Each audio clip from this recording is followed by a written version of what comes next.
From HPAC Magazine, this is Business Disruptors. I'm Doug Picklick, editor of HPAC Magazine, and welcome to the second episode of Business Disruptors. In this episode, I'll be speaking with Jeff Schwartz, the CEO of Go Lime. If you missed our first podcast, it was a conversation with Stephen Lake, the CEO of Jetson Home, a Vancouver-based startup that designed its own cold climate heat pump and is looking to replace existing gas furnaces with heat pumps in homes across North America. In our podcast, Lake says that the HVAC home services market hasn't had its software is eating the world moment yet. That phrase comes from Silicon Valley investor Mark Andreessen, who identified how digital technologies are disrupting established industries all over the place. Just think about how Amazon has changed retail, Apple changed music, and Netflix has changed TV and the movies. This digital-first approach is a theme that we'll be revisiting again and again in this Business Disruptors series, and it's key to the Go Lime story as well. I met up with Jeff Schwartz at the CMPX Trade show in Toronto in late March. Our talk was going so well, we decided to split the podcast into two parts. For a little background, Go Lime has developed an e-commerce driven platform designed to disrupt the well-established water heater rental business in Ontario and beyond. The company is also involved in the broader HVAC and home electrification services, all delivered through its online portal. With a background in the cell phone business, Schwartz shared some interesting similarities between cell phones and water heaters, and he believes Go Lime, with its digital startup-like energy, has a head start bringing a new level of pricing transparency and payment options to customers in this somewhat unique water heater rental business that has two major established players in Ontario, Enercare and Reliance. So, in part one, we speak with Jeff about the origins of Go Lime and how it's approaching the market. All right, let's get to my conversation with Jeff Schwartz, recorded live at CMPX. Hello, we're here live at CMPX, Canada's largest mechanical industry trade show, and this is the Business Disruptors podcast by HPAC Magazine. I'm Doug Picklick, the editor of HPAC, and my guest today is Jeff Schwartz, President and CEO of Go Lime, a company that is on a mission to disrupt the home comfort industry in Canada. I read that, I think, on the website or somewhere. In the last few months, there's been a lot going on. A lot. At Go Lime, so I'm looking forward to hearing all about it. But first, Jeff, thanks for joining us, and how are you doing today? I'm amazing, Doug. Thanks for having me. Okay, good. I'm glad you're here. I'm going to back up a little bit. Sure. This is the first time we've met in person. Yes. So I did a little LinkedIn search, right? So I know you spent almost 20 years with Bell Mobility. Correct. Not just Bell Mobility, but all the group of companies at Bell. All the group of Bell. Bell Business Markets, Bell Canada, Bell Mobility, Virgin Mobile. So I had the pleasure of working in a whole bunch of their groups. So was that right out of school? Actually, absolutely. I went to Western, went to the Ivy Business School, got my first job in Bell Canada in the wireline division. And it came full circle, which we'll talk about later. But I was able to spend a lot of time in what I would call our disruptor challenger brands in the BCE family. So I'll talk about that a little later. Okay, well, from there to Enercare. Correct. Which this industry and our listeners will certainly Absolutely. know about Enercare. I spent 2 years? almost 3 years with Almost 3 Enercare. years? Okay. Right when Brookfield purchased Enercare, I joined right then, just after they closed the deal. Okay, and sales and marketing role. Correct. So started in sales and marketing for Canada. Took on supply chain, our dealer operations, a lot of our, I would also say our fleet, so a lot of different groups. And then about halfway through my tenure, also took on marketing for the Service Experts US business as well. So got to spend quite a bit of time in the US with the Service Experts team. Okay, very good. So then there's a few years of a few different things happening. Absolutely. 2024? Yep. President and CEO of Go Lime. Yes. Okay, so I was going to say maybe you could fill in some of the background there, but just even before that, Torontonian, born and raised? Torontonian, born and raised. Yeah. I'm one of those people where I've traveled a little, but never left. Parents, Toronto born and raised as well, so here with my family. Okay, and it happens to be Blue Jays opening day. Yes. So I'm predicting a win. That's what I'm predicting. All right, that's what we were looking for. Good. Okay, let's go to the beginnings of GoLime. Now, from what I've gathered, again, you talk about a history of the company dating back to 2011. Yep. So there was, and you've mentioned the Tataranoff family. Yep. Right? And I know it wasn't called GoLime. Correct. It was simply Smart Home when it started and it was founded. Okay, Smart Home. And then you come along. Yep. So where did GoLime come from? Let's just start with that, the name GoLime. Yeah. You're a marketing guy, is that you? It's a great question. Whenever someone says, is it you? I will say it's us. So here's the cool part. When I joined, we knew a couple things. Number one, we knew that the business had a great foundation, but a lot of the history in our industry had in-home appointment booking. And if you look at almost every competitor in our space, that's the standard. The standard is someone reaches out to the company and they get an appointment done in-home, and I would say 98% of companies in our space do that. When we sat down together, we made a decision, and when I joined, we made a decision, we wanted to change something in the industry. And so we got into a room together, and there's a model called design thinking.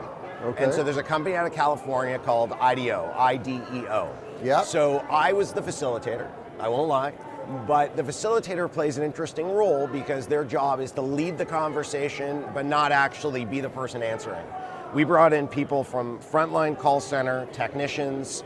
We didn't have a marketing team at the time. We'll get there in a second. Okay. And you bring everyone together, including the original founders, and you start brainstorming. And here's what we figured together. Number one, we wanted something that was fresh in the industry. We put up a brand on the board called Mint Mobile in the US, and Mint Mobile was a fresh take on wireless in the US. We wanted something that was condensed and short, so if you pick a name, and I'll pick one, Right Time Group of Companies. So that's fine, but that's the standard in the industry. It's like somebody's name or family name and then what they do. Plumbing and heating. We said, let's go the other way. So like Amazon's 5 letters, Apple, so we just said, let's find something that's 6 letters or less. Finally, we wanted something that was different and that could really give customers the ability to be in control. And the long and the short of it is, after probably a couple months of trying to figure it out, we purchased the golime.com domain name, the golime.ca domain name, and we sort of came up with an idea that said, a lime is fresh, GoLime is an action, so take an action to choose something different. It's easy to understand, and in our industry, if someone wants to reach out to us to get information, CARE, C-A-R-E, which is something I believe in my core, happy to talk about, at golime.com. If someone wanted to reach out to me, Jeff at golime.com. So the interesting part, I think, is I've never seen a company structured that way, and funny enough, in some of the other companies I've worked with, you almost try to hide the way your email is together with the last name to make it more difficult to reach you. Absolutely. So the way we started the business was on the premise that if we could be different than everybody else and positive for the industry, it has to start with our branding, it has to start with our image, and it has to start with how we behave as a company. And that was the beginning of GoLime. Okay. So the business model we want to get into. Yes. But so let's go back, because the origins, the leasing. Leasing programs, and trucks on the road, and how large was the organization? Yeah, great question. So the organization fluctuated over the years, but I would say when I joined, the organization was somewhere between 50 and 100 team members. We were very concentrated in Ontario, but we had, COVID had sort of created a bit of a downward trend. I think for a lot of reasons. Number one, it was hard to get into people's homes to have kitchen table appointments. Number two, there are 2 large incumbents in our space, and Enercare and Reliance do great jobs for Ontario. But then number 3, I always say it this way, in every industry, when I saw a podcast recently, just because we're on a podcast, and they said, like, if you go to the grocery store and you walk down the aisles, the areas that are so the same, like everything looks the same, are the areas probably to be disrupted next. So we sort of had that mindset, and so we took a position of, look, the company was sort of going in a down direction, and we sat down to say, how could we turn things around? We ended up talking about e-commerce. We ended up saying, what happens if we never go in the home for an appointment, but we of course go in the home for installation and service? Yeah. What happens if we could be like Amazon, same day, next day?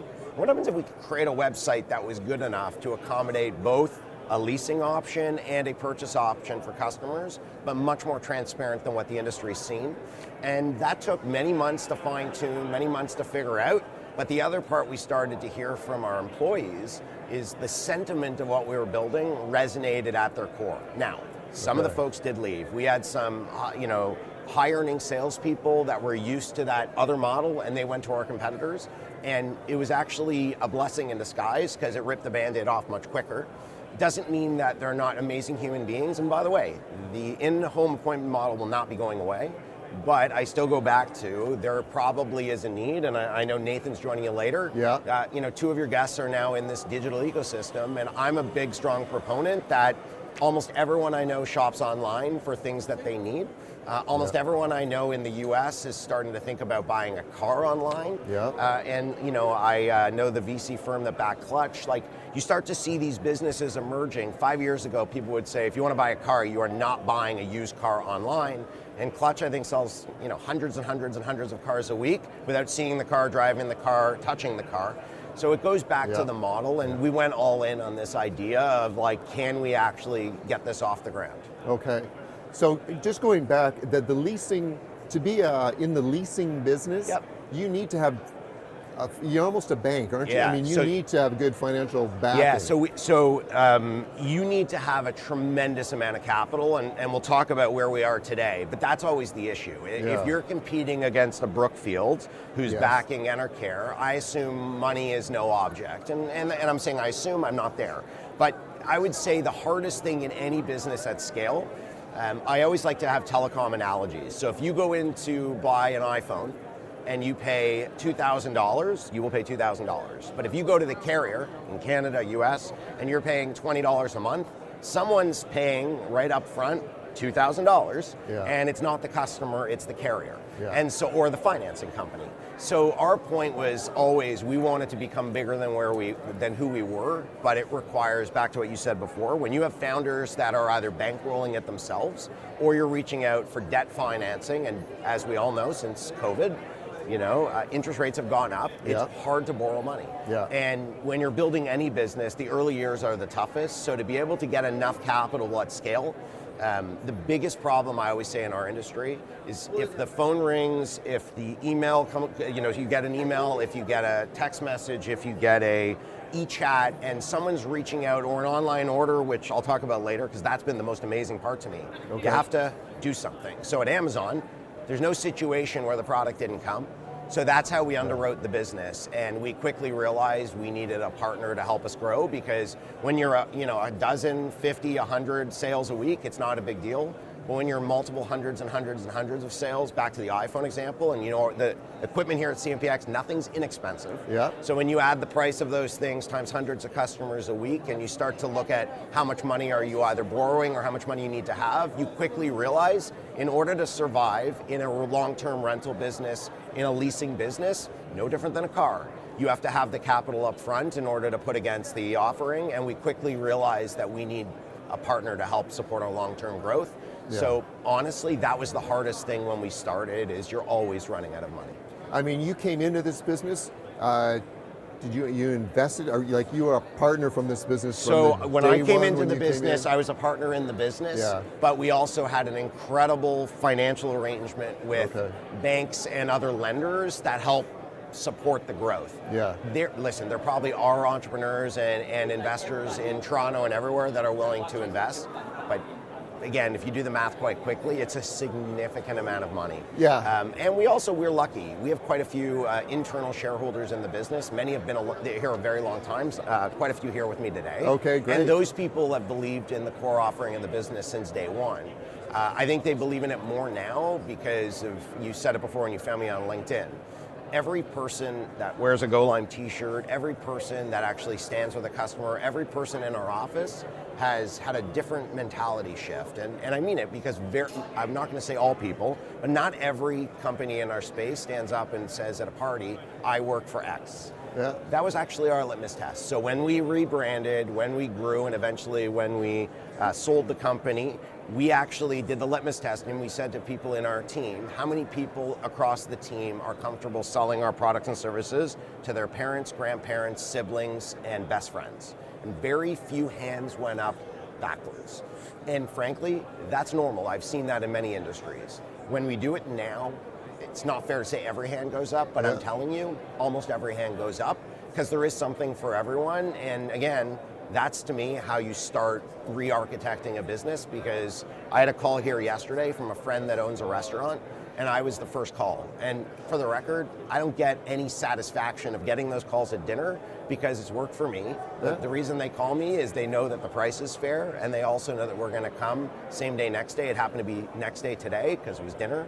But that's the other part, it's scale we'll talk about. Like that's the part you have to figure out, and all of that costs money. So aside from the capital that goes into the business, the people are the heart and soul of our business. We're now at about 165 people, but when you have an overhead of that, and again, we're not one of the giant incumbents, that has to be paid for day in, day out. But once you stabilize that and get everything in place, scale comes. But if you start pulling pieces out and the volume comes in and you can't deliver, it actually topples the model and people lose faith, trust, and it's almost impossible to recover. Yeah. Okay, well, there we go.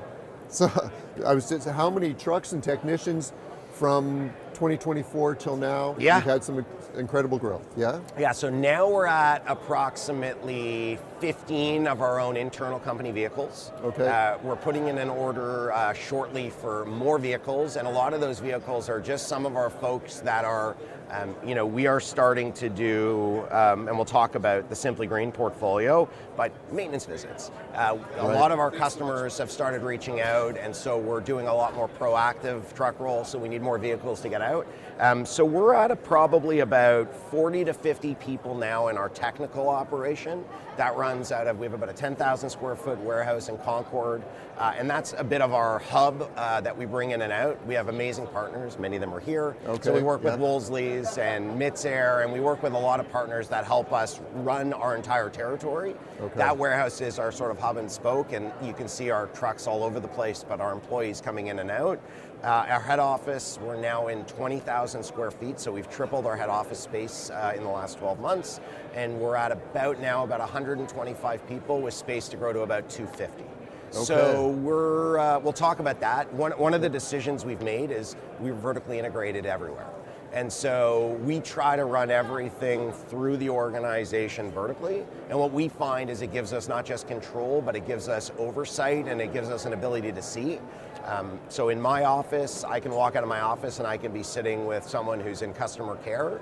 I can also go sit beside the dispatch team. I can see on a screen the trucks and where they are across the province. Okay. I'm able to walk down and see the marketing team. So you just have a totally different lens, and one of the topics we may or may not get to is this notion of hybrid in office. We're 5 days in the office, so that's different, interesting. and many people I think are still not there. Again, for a company our size, we're largely, I would say 96% Ontario. It's been a bit of a secret weapon for us in bringing our culture and team alive. Yeah, no, I actually kind of makes sense. You're a customer service business. That's right. I think, right? So, okay. Scaled up significantly in 2 years. Like the website shows, like service areas, GTA, Ottawa, Sudbury, Windsor, Muskoka. Yeah, Muskoka This is has no been small crazy. family-owned business here. No, not anymore. Multi-branch. Yep. Talked about significant capital. We talked about how many trucks. Yeah. Look at it, I'm ahead of myself. No, it's amazing. Okay. Water heater rentals, okay? Yes. Very common in Ontario. Yep. Not necessarily across Canada, Definitely but not. Ontario, little ubiquitous in that nature. It's not even funny. But of course, we've all seen the CBC Marketplace shows. Absolutely. People get locked into these long-term, never-ending contracts. Absolutely. That notice of security interest, nosy thing, Yep. outlawed. Yep. Right? Laws in Ontario, they've changed. cast a bit of a bad light on the HVAC home service business. Absolutely. Okay, how are you making this better? I love that. How are you making this better? Number one, we don't do anything on the residential new home construction. So if you go back to the history of our industry, Yeah. almost every subdivision came with a gift of a water heater. It's just a fact. And without going into the intricate details of all of it, builders would build, subdivisions, and large home equipment leasing providers would provide a water heater, and it would get billed on often the Enbridge bill, and we Right. had like a really nice relationship together. When we started this business, we made a decision. We do not do anything in residential new home construction. We do retrofit only. So number one, I believe the retrofit market is a great market for a company like ours because it aligns the interests. We don't pay any inducements to builders or to other folks, and that also aligns our interests that we're always doing a one-to-one relationship, not a one-to-many. So that's number one. We made that decision. I think every one of our competitors at scale have been always all in on the residential new home construction. Yeah. I would say many people here at CMPX would say, boy, I missed the housing booms. So we got lucky. I can't say I had experience managing that for 3 years. I love builders. I love those groups. We just made a concerted effort to be in the retrofit market. So that's number one. Number two is the website. So when you go to our website, you will see three things that are unique in the industry. Number one, every single product has what we call a go pay price, which is literally you go through, we have a Shopify front end. You basically put your information in. We obviously don't ship it and you install it, Yeah. but let's just make it a simple number and say it's $2,000. You can pay $2,000 for a Bradford white water heater. We'll come the next day to install it. It's yours. You have the manufacturer warranty. That's option one. And you would assume everyone would always choose option one, but we all know, back to telecom, not everybody wants to pay $2,000 for an iPhone. So not everybody wants to pay, $2,000 for a water heater. Option two is, of course, our long-term flexible lease. And the difference between our offering and every other offering that I believe is in the industry is the way we're transparently explaining. So number one, 50% of your payment goes towards the appliance, so the water heater, and 50% goes to the service obligation. When you have a product, any product, you have the ability to have us on call 24/7, 365. If you need us, we're there. And so one part of it is just the expectation. I can't speak to how our competitors do their buyout calculators. Yep. We've seen things like exit fees, very back-ended, meaning the front years, there's almost no depreciation of the Like asset. your house, your mortgage. That's right. Yeah. So ours is the opposite. Ours is a complete straight line, completely available to the customer. But then more importantly, I would say is this way, is just the flexibility. Because we do not have a single salesperson in our organization that leaves our office. We have an inside sales team, we call them experts, and I'll explain what they do. Okay. But since we're not in the home, nobody's ever sitting there and saying, well, Go Lime forced me into a rental. We can't force you to do anything. The only way you can buy from us is on the website, picking one of the two options, and we've created a platform and a system that can assist people through. And if you change your mind when you're coming out of the contract, you can do so at any time. No exit fees, no buyout fees, etc. I can't say the competitors have a bad offering. I think ours is a better offering. And I can tell you, I'll give you three stats in the first, trailing 12-month view, because that's what I pulled before the podcast. Number one, somewhere between 25 and 40% of all of our orders that come in on a weekly basis are unassisted now. So that is customers choosing on their own, 100% on their own terms. And you're gonna say, Jeff, how's that possible? I'll explain, it's so simple. Okay. If you have a water heater in your house, Yeah. and you have a 50-gallon water heater, and you want a 50-gallon water heater, just tell me for 1 second, and you phone your existing carrier, and you're in year 16, why can't you pick up the phone and call us? Why can't you go online and press buy? The point being is industry's complex. Yes. But a water heater for a water heater is an apple for an apple. They're the exact same. And walk around here today, I'm not talking tankless. Yeah. 85-90% of residential, freestanding, single-family homes in Ontario have a conventional water heater in their basement today. So if you're going on our website, and we've had to spend, for the record, an absurd amount of marketing dollars to educate. I was going to ask, but We'll get there. No, but that's sort of the crazy part, is everyone thought we were crazy, but I keep saying to people over and over again, if 2/3 of our business are conventional water heaters, and we price them lower than our competitors because I know you can walk around, you know what they cost, and so we feel we can still make money and the customer's happier at a lower rate than what we believe they can get. We look at our price points. If you see what our what's called our Go Pay option, you can look on our website and see what it is. You can then go to Home Depot or anywhere in Ontario and see what they sell for. Ours includes installation. We feel we are fair. We're not rock bottom, but we're not expensive. We feel we're fair. And what we have found is customers like that choice. And so 25 to 45% are completely now, I'm saying automated, but self-serve. We have functionality like eChat, where somebody can ask a question, and not 24 hours a day, but I would say 16 hours a day, you'll be able to get a response back real time. I had a customer reach out to me recently through LinkedIn. It was like, my mind was blown. I went on your website at 9 in the morning and I had an e-chat with your agent named X. At 6 p.m. I came back. I had another conversation, that same person was there. I went online and purchased the water heater. It was installed the next day. It was literally a 1-hour visit because they took out my old 17-year-old water heater that I was going to pay a lot more with someone else for. And the one that you put in is perfect for my family's needs, is exactly the price that it says on your website. And I completely understand how your lease works. And if I change my mind, I know I can get out of that lease at any time. And to me, that's innovation, but it's also transparency. Because ultimately, at the end of the day, you said it yourself. The industry has a bad name. There is no place on earth like Ontario where there's so many people that are renting appliances. On the flip side though, if you go to a car dealership, you have a choice to buy, finance, or lease. I like to buy. I also like to have old cars that depreciate, and because I think I get good value out of it. But a lot of people lease. Like we could probably find 3/4 of the people here probably say someone in their family leases their car. So our point is we want to create flexibility that people have those options. We also want to create transparency that they can take advantage of something on a $0 upfront payment. But here's the other thing. They have my information. It's not just my picture, my face. I have a family, I'm in the community. If someone wants to reach out to me on LinkedIn, they want to go on ChatGPT, they'll find my personal phone number. And I'm not afraid to answer the phone because we'll fix it and make it right every single time. And that's what we want to build as our business platform. And I don't think it's that hard because ultimately at the end of the day, you said it yourself, if 3/4 of family homes or even 85% of family homes are renting today, I look at it simple. Someone can do it better than someone else is doing today, and we believe we can do it better. Do I think it's for everyone? Absolutely not. But at the same token, no different than subsidizing an iPhone. Do I think everyone should buy their own iPhone and then be on a bring your own device contract so you're not in a contract? Yeah, but a lot of people don't want to, and therefore they sign up for a 2-year agreement and they pay X dollars a month for the phone and their plans are higher.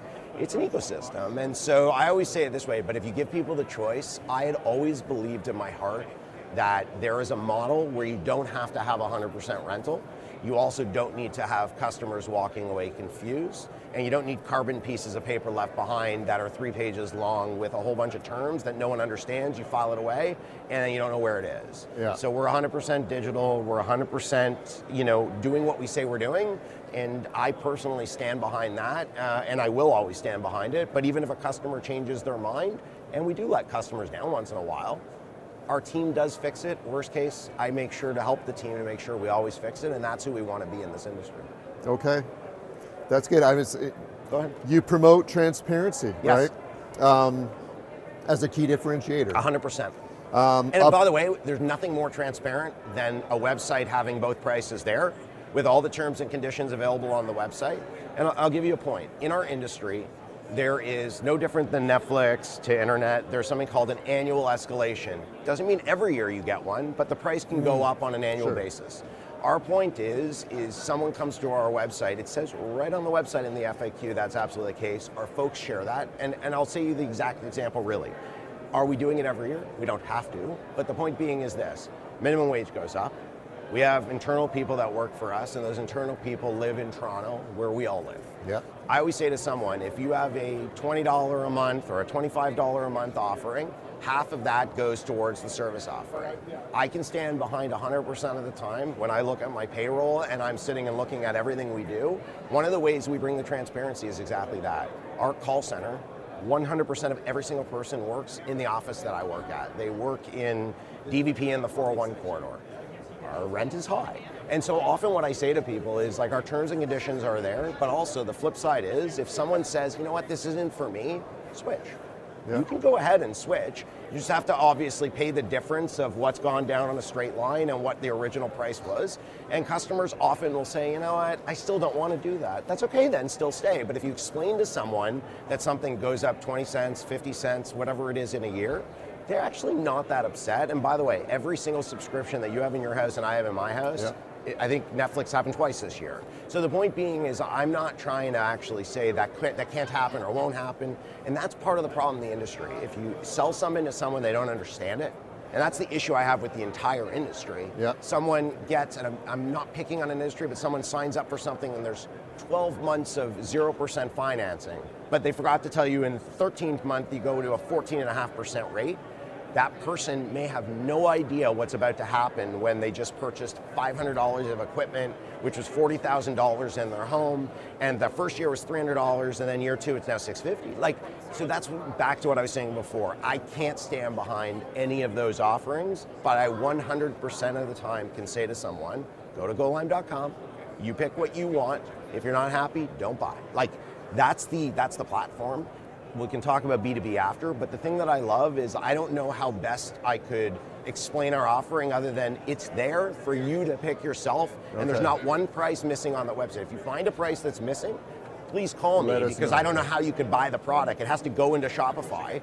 And like we've had, as of yesterday, 468 customers on shop.ca, which is a front-end app that have bought their offering from GoLime on their mobile phone on shop.ca, pressing a couple buttons, and it's sent through to our back end. So my point being is, I'm not saying it has to be that easy, but if car manufacturers can sell cars online, if a lot of places can sell expensive vacations online, used to have travel agents, you sort of look at every industry has gone some way online and they've figured it out, but ours, I'm back to sort of with Nathan, never met him, but I gotta believe there'll be more than two of us 5 years from now saying, you know what, this e-commerce thing that launched 25 years ago may actually be applicable in our industry after all. And that's a bit of why, you know, companies like Quilt have reached out to us. Like, I feel like we have something we can offer people, and full disclosure, and the best part I always say, a very wise CEO once said, better, never best. We're definitely better, we're gonna get better, but we'll never be best. And that's the sort of a motto that I live by, because I can tell you right now, we are not perfect. I think, you know, 95 out of 100 times we get it right. But for sure we don't get it right all the time, and we're okay with that. We'll just fix it for the customer. If we have to do 7 truck rolls, you know, I'm upset. We sit in our weekly meeting to fix it, but we'll do it. Of course, that's the worst part of sort of learning in a business, is you can't get it right. But when people say, oh yeah, we get it right every time, absolutely not. And when you look at our Google reviews, we fight hard for them. But if we were 5, I would say we can't be. And by the way, we don't gate. We don't have any like platform where they like put it in and maybe comes through. And so that's a bit of the transparency. Like I know we're not perfect. We also have legacy issues. We have stuff that's happened in our past. What I know is on a go forward basis, we can do the best job we can. And I know our industry has nothing like what we're doing. So I personally always will say, I stand behind it. And I always say to our competitors, I know a lot of family-owned businesses that also stand behind their offering. We're the one company where I would say we'll stand behind it 100%, and you can find all of us. You can literally call me right after this, it's off right now, and I will make sure it's fine, whether it's commercial, whether it's residential, but I'll never give up for championing for the customer, because that's how I believe innovation happens. You figure out what the customer wants and work backwards, versus figuring out what the company wants and shoving it through the model. That's where I think our industry needs quite a bit of innovation, especially at scale. I think the mom and pop businesses will always do a beautiful job, but because they have their niche offering, I think we have an interesting opportunity. Okay. You know, you talked about how many people are going, like, doing the whole purchasing online in one fell swoop. How much is leasing still the option that people are choosing? So this is where your head will explode. Of every 100 people that go through our website, both automated and of course assisted, and the reason I say also assisted, because I want to give you like a factual view. If it's automated, we skew a bit more to purchase, obviously, because the customer is like, I know what I want it now, and I see it there. I always believed it that way. A transactional business is very adept to that. I would say when someone is asking questions, and often the question is, how do I get out of the lease that I have or the rental I have with X company? Yeah. They need our help. What I will say is this, not so hard to find that information and to help the customer. If they're in year 16, well, think about it this way, I always take a step back. For all the audience that are listening, if you're sitting at home right now, look in your basement. Look at the water heater. Again, I mentioned before, I think 9 out of 10 listeners, 9 out of 10 people in Ontario have a conventional water heater in your basement. Half of those water heaters are now off contract. So if half those water heaters are a year, let's just say it's 15 years, 15, 16, 17, 18, 19. First and foremost, that's pretty old to now have a large tank in the basement that hasn't been visited. Ask the last time the company that you rent with visited that tank in the basement. Ask yourself what you're paying right now. I mentioned before, we have escalations in our industry. So go look at the bill and look what you paid 15 years ago and look what you pay now. A lot of those customers phone us and they're like, I saw a Facebook ad, I don't think it's true, because you're paying $20, $22, $25, $30, $34.99 for a tankless, whatever those numbers are, can't be that cheap. Okay. Our experts, and we have a team of now 12 of them that sit on computers in our office, they're texting, they're talking, they're chatting. Again, someone on the other end of the phone can do whatever they want. They can always say, oh, I don't believe you, or they go and they look up GoLime, they start to see some information. Actually, my friend referred me in, so you start to have that element of it. But back to what I said before, if you're living in, I'll just pick a township, you're living in Kitchener, you go into your subdivision, you're paying $45 for a conventional water heater. That's fine. But at the end of the day, if we're charging $20 or $25 for a water heater, and I'm being serious, you look at yours, you look at ours, you're gonna send us a picture, because sometimes customers are like, no, but I have this. We send them back a picture. See on the website, it's the exact same one. This is why I keep saying apple to apple. Yeah. The customer says, well, I don't know how to get out of the contract. Oh, we can of course help you with that.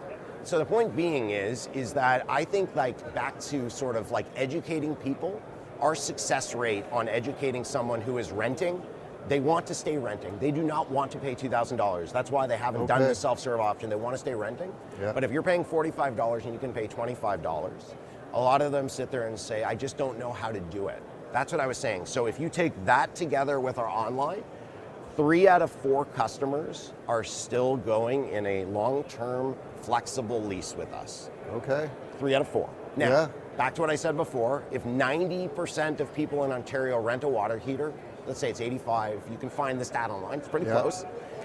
It's pretty considerably consistent with what's happening in Ontario. I always say it this way, Ontario is the most unique place on earth, because you said it yourself at the beginning, I don't know any other market where water heaters are rented in, if you walk down your street, any street in, I would say 8 out of 10 people on your street are renting a water heater. Yeah. The answer of how that came to be starts 50, 60, 70 days, 90s. We're not going to talk about that today. But I still go back to, in every industry, you have norms, and we have a norm in Ontario people expect to pay. You look at your MLS listing, it lists the chattels, which is the light, and the chattel, which is the water heater. Forget nosies, we never did nosies. The issue with nosies obviously came to be when people were overextending leverage and companies took crazy abilities of putting massive amounts of liens on homes. That's insane. I'm glad nosies are gone, because frankly, it never mattered to the businesses that I was in, because really what that is an anchor. If someone over-levers themselves, you have an ability to hold them hostage. If you put in these large loans against their homes, it's insane. So my point is that's crazy. But in this part of the world, in where people are renting every day, I love that. I think we have the most flexible and the best option for homeowners.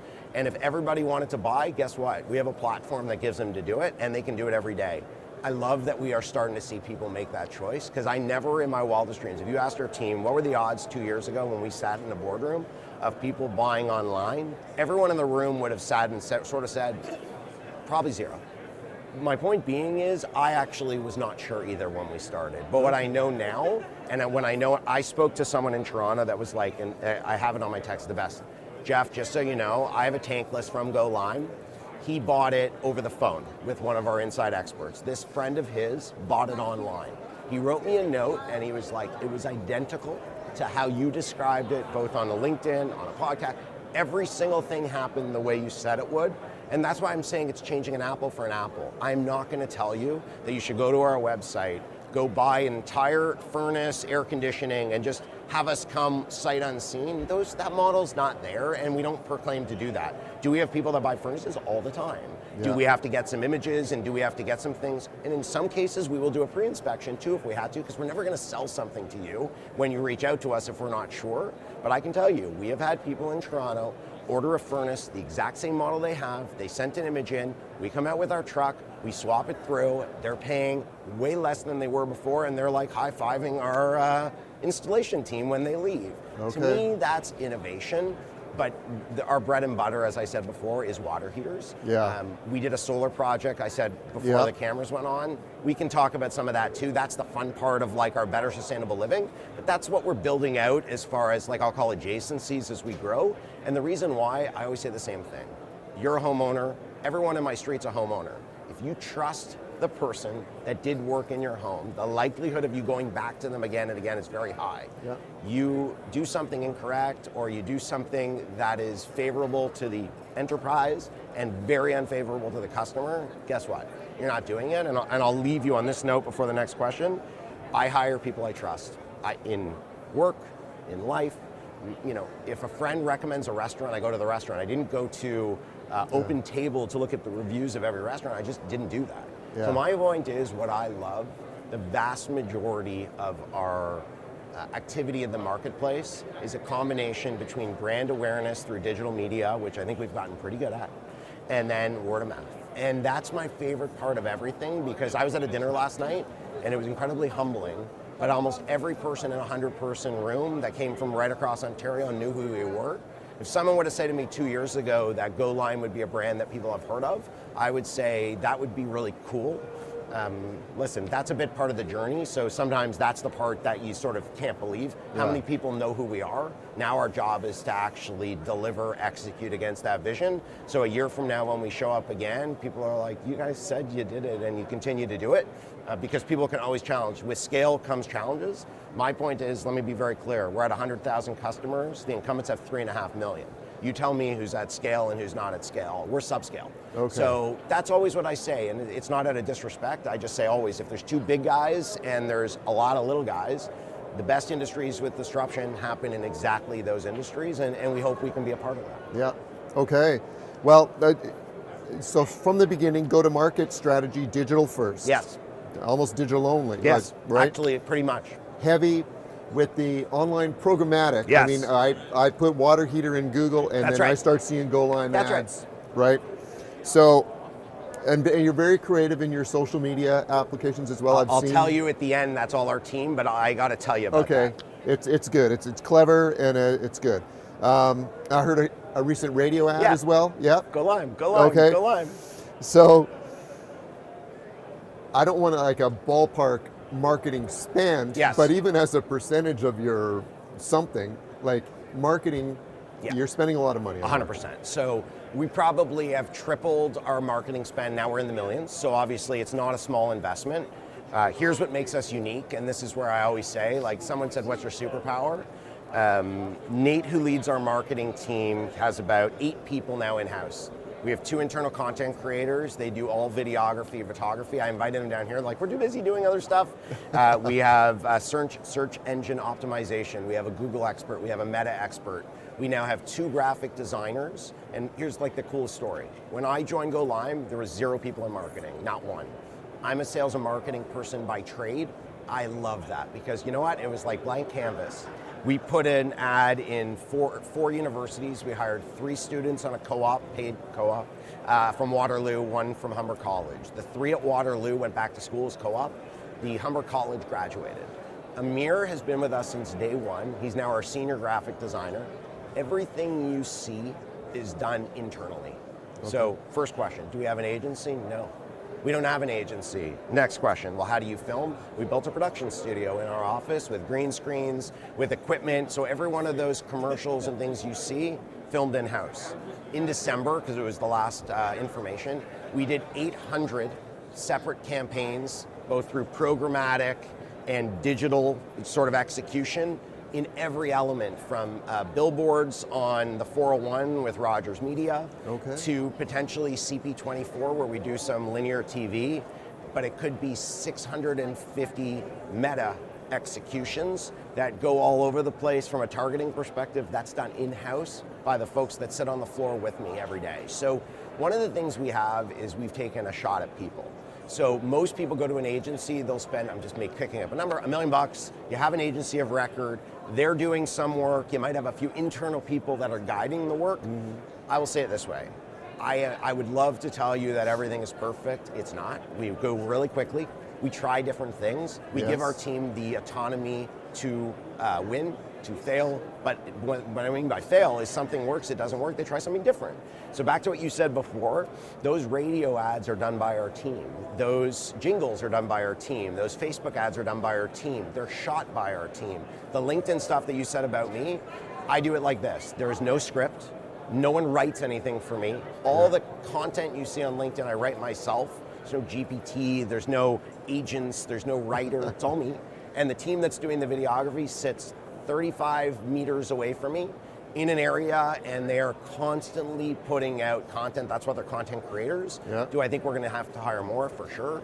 But the point being is, the fun part about marketing is when you're small and scrappy, that someone's going to spend $5 million on a TV campaign and they have actors and different things. Our point is, you know who's the number one star? This is the best in our production? Our employees. So basically we just say to our employees, who wants to volunteer? And every hand goes up. Maybe part of it is, to your point, that their family gets to see them on Facebook. Maybe it's fun. But the other thing is pride. Like, I always say it over and over again. Like, I believed there was a CMO earlier in my career. My grandfather passed away many, many years ago, served in the Canadian military. And he asked for Remembrance Day. He said to me, do you have a picture of your grandfather? Because you had mentioned that he passed away. This is way earlier in my career. I was like, absolutely. He surprised me by putting my grandfather in the Bell Canada Remembrance Day ad that was on TV. I still have it, like, it's the most emotional thing. But my point is, I remembered that. So when we do our creative, we send a note out to people. If you'd like to be a star in our Facebook campaign, and like, it's like 20 people raise their hands. You know, I like LinkedIn. Our photographer, we did a complimentary, like, we have a photographer on staff. We did a headshot day at the office. People come in all day long. It had to be 2 days because almost every person in our company came in, green screen, headshot. The point being is, people aren't, again, I say it this way, Richard Branson said it, train your people well enough that they can go anywhere they want, but treat them well enough that they want to stay. My point is, I want everybody's personal, professional brand to be amazing. If everybody can get the best job and we lose people, we did our job because we're helping them be better. We do our job even better if we reward them. Our most senior person that's running our customer operations group started as a call center agent. Our head of HR, she's been with the company for 15 years in various companies that have been purchased even through Simply Green. Now she's our head of HR. The point being, our head of technology is an aerospace engineer that used to be a founder of a water heater, a smart-enabled device company who built it himself in a venture capital fund, and somehow we brought him in now to run our technology. The point being is, we're looking for people that think differently, both institutionally that know it, but people that are at the top of their game. You bring it together and you have an interesting marketing message for our customers, but everything we do is in-house, no agencies. That's it for part one of my interview with Jeff Schwartz of Go Lime, a high-energy CEO taking on the incumbents in the water heater leasing business in Ontario. In part two, we'll talk about the company's adventures in retail, and we'll learn more about how Go Lime was acquired in late 2025 and was merged with some of the assets of Simply Green, another upstart in the water heater leasing business in Ontario that was purchased out of bankruptcy. I look forward to seeing you in part two of this Go Lime interview. You can subscribe to our Business Disruptors podcast on Apple Podcasts or Spotify, and also on our YouTube channel. The Business Disruptors podcast is an HPAC magazine production. Once again, thank you to Jim Stubbington of Annex Business Media for post-production, and thank you to Peter Leonard for our theme music. That's it for this episode. I look forward to sharing more conversations with you in the next edition of Business Disruptors, an HPAC magazine production.